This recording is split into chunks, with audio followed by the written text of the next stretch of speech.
Olá, pessoal. Estamos aqui de volta ao Entretanto para falar das coisas do Brasil e do mundo à luz do direito, para falar de ciência política à luz do direito. Deixe o seu like, clique na sinetinha, inscreva-se no canal. Eu aguardo vocês. Eu não me ajoelho com politicamente correto, não, porra. O juiz não tem que entrar em pilha de mídia, tem que atuar fazendo justiça.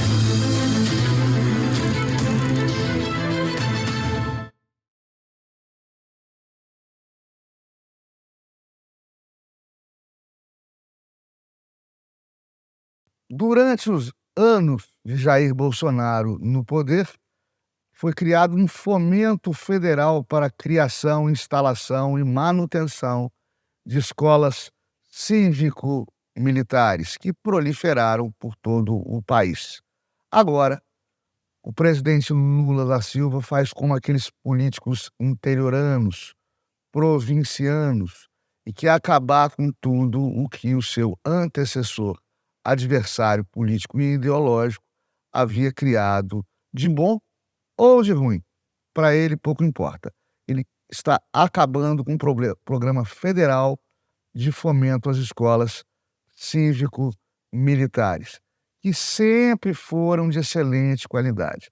Isso só mostra que Lula da Silva não evoluiu durante os anos no poder e os anos fora dele, imerso em processos criminais que acabaram o colocando atrás das grades. Ele que foi descondenado, não é uma figura jurídica nova.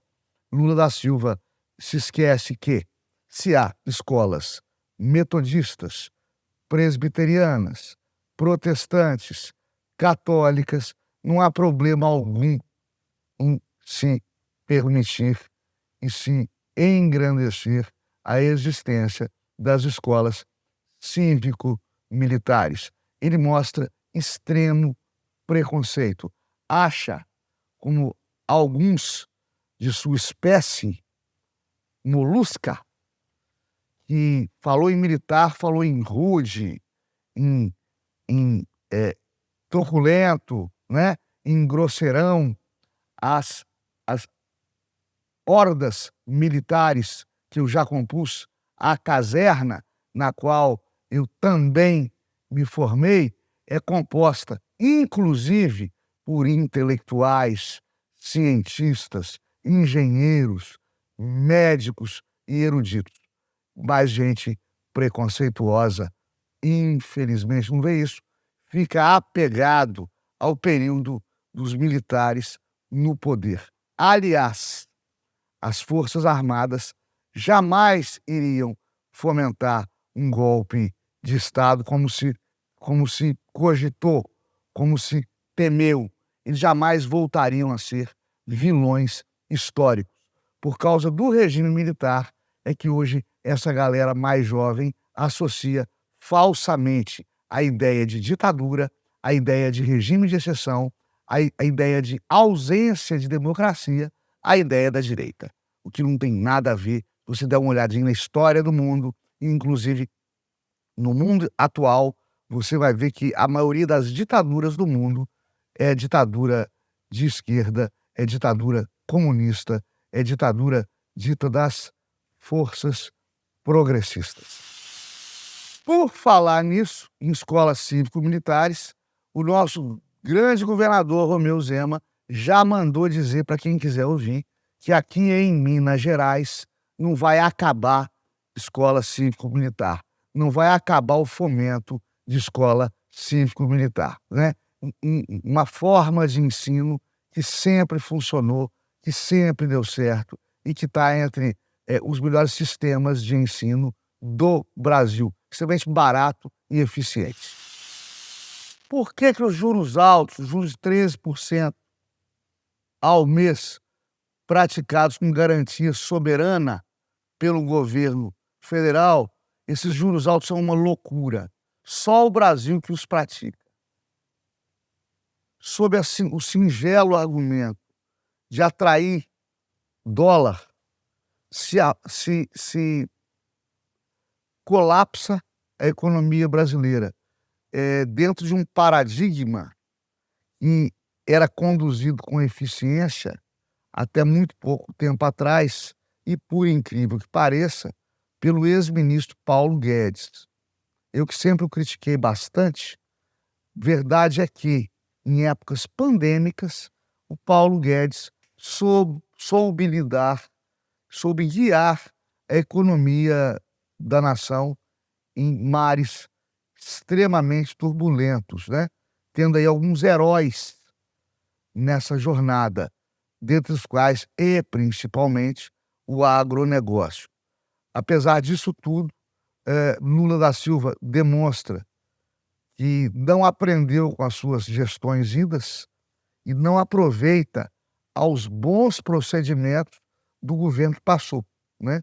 Daqui a pouco Lula da Silva vai acabar com o Pix e vai voltar com horário de verão também. Só falta isso. Ele para não dolarizar a nossa economia, com o temor de dolarização da nossa economia, ele faz o contrário, mascara a taxa de câmbio. Ao fixar juros altos, o dinheiro que vem para cá, o dólar que vem para cá, não é dólar de investidor, é dólar de rentista, é dólar de quem vive de mercado de ações. Ele pega esse dinheiro no exterior, pega no Japão a juros negativos, por exemplo, pega na Europa 1% ao ano, por exemplo, e vem aplicar aqui. Esse dinheiro não existe. E como entra muito dólar, entra entre aspas, o dólar cai. O que você vai fazer? Isso a médio prazo vai acabar com o incentivo à exportação brasileira. Nossa indústria, e sobretudo nossa agroindústria, vão parar de exportar, principalmente a produtos mais sofisticados, e nós corremos o risco de voltar ao tempo do Brasil colônia.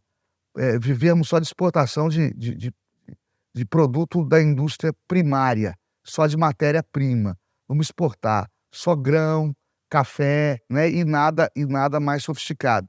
Nada de indústria terciária, nada de serviço. Por quê?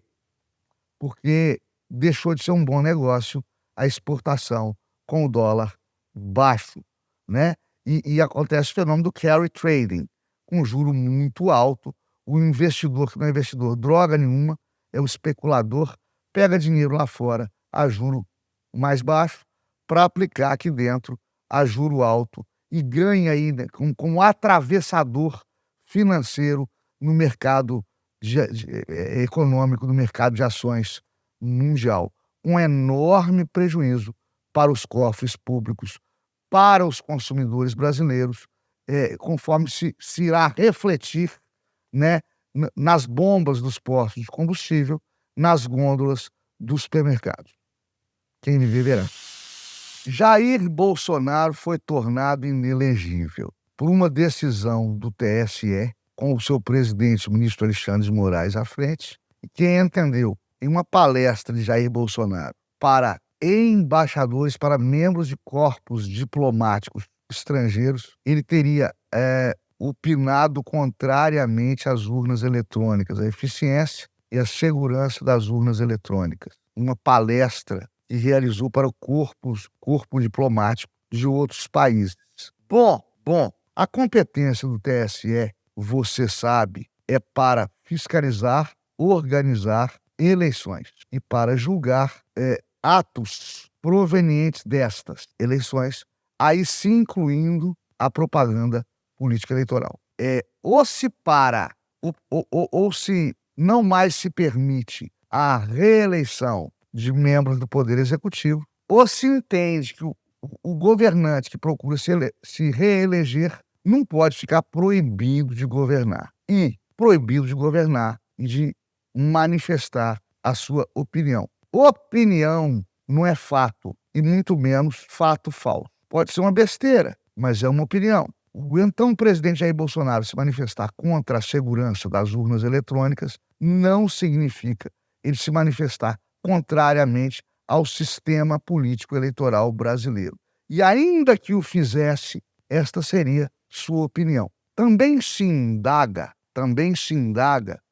o que uma palestra proferida pelo presidente da República para diplomatas, o que essa palestra tem de cunho de propaganda político-eleitoral. Até porque os diplomatas estrangeiros, por óbvio, não eram eleitores brasileiros. São absurdos do mundo jurídico que surgiram de uns tempos para cá e que a comunidade dos operadores do direito brasileiro vem acatando como boi de presépio, vem acatando com ouvidos de mercador, vem acatando numa passividade horrenda, desastrosa, incrível, impressionante. Martin Luther King já dizia 60 anos atrás: o que me assusta não é o barulho dos maus, o que me assusta é o silêncio dos bons. Imagine-se Jair Bolsonaro tornado inelegível ao argumento que atentou contra a democracia por criticar instituições do sistema político governamental brasileiro, por falar mal de urnas eletrônicas. Qualquer regime democrático do mundo tem que permitir crítica institucional, estúpida ou inteligente, certa ou errada, mas a crítica é do jogo. Curiosamente, se permite criticar o Congresso Nacional, se permite criticar atos legiferantes, por exemplo, a reforma tributária. Se permite criticar prefeitos e governadores, mas não se pode.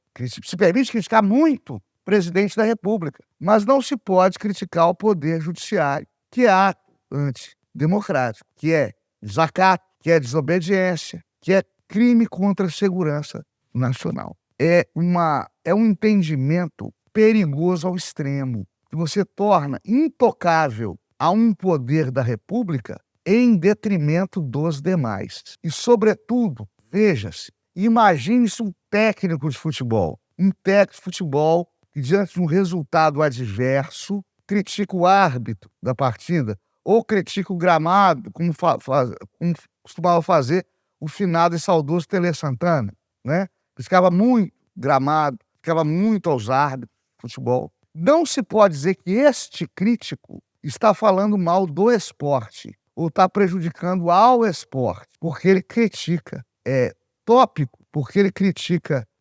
etapas da realização de um procedimento, né?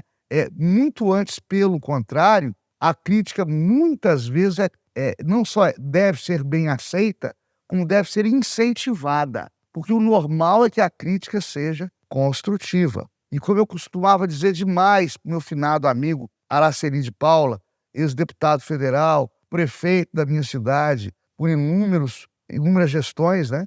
Eu costumava dizer para ele: não tem nada tão bom que não possa melhorar. Não tem nada tão bom que não possa melhorar. Criticar é do jogo. E é um absurdo que não se possa criticar um poder, que não se possa criticar uma instituição da República sem ser taxado de antidemocrático, sem se tornar inelegível, sem até ser preso. Isto não é uma coisa simpática a um regime republicano democrático. Isso não é benfazejo à República Brasileira, independente de quem quer que seja que esteja no banco dos réus. Quem está falando com vocês aqui, além de um juiz de direito, sobretudo, e muitas das vezes, juiz eleitoral, é um cara que lá atrás criticou a Operação Lava Jato, criticou a condenação de Lula da Silva. Aqui não há cor político-partidária. Portanto, pouco importa que seja Jair Bolsonaro tornado inelegível, ou seja, o José dos Anzóis Carapuça, ou seja, o Zezinho, ou seja, o Lula, ou seja, o Temer, ou seja, o Maluf tornado inelegível, Boulos tornado inelegível. Pouco importa quem seja. Tornar alguém inelegível porque manifesta opinião para membros de embaixadas de outros países e, portanto, não eleitores brasileiros, manifestar sua opinião sem influenciar em resultado de campanha eleitoral, resultado de política eleitoral, de eleição, manifestar sua opinião sem visar angariar voto, tornar uma pessoa inelegível pela suposta prática de um ilícito eleitoral que eu não estou conseguindo enxergar, atenta, aí sim, atenta contra o regime republicano, atenta contra a democracia brasileira. Seja quem for o político tornado inelegível. Vamos parar, eu vou pedir de novo para vocês, vamos parar com essa história de meu malvado favorito, igual no filme, né? Não se vai aplaudir uma pessoa simplesmente porque essa pessoa, né, fere o seu inimigo político. Quando esta agressão seja ilegítima, seja inconstitucional, ela tem que ser repelida, ela tem que ser alvo de execração e de repulsa, claro, dentro da civilidade das normas, né? Ela tem que ser alvo da execração pública, atinja quem atingir. Ou seja, não é porque essas decisões estão ferindo a Jair Bolsonaro que elas devam ser aplaudidas pelas esquerdas. Até porque quando elas atingiram, elas fustigaram Lula da Silva, elas jamais deveriam ter sido aplaudidas pelas forças conservadoras, porque representaram outrora, como representam hoje, precedentes jurisprudenciais, entendimento perigosíssimo de tribunais superiores que atentam contra a normalidade jurídica e, via de consequência, contra a democracia. Aí sim, contra a democracia brasileira. Gente, fiquem todos com Deus. Até a próxima. Dê o seu like, clique na sinetinha e inscreva-se no canal.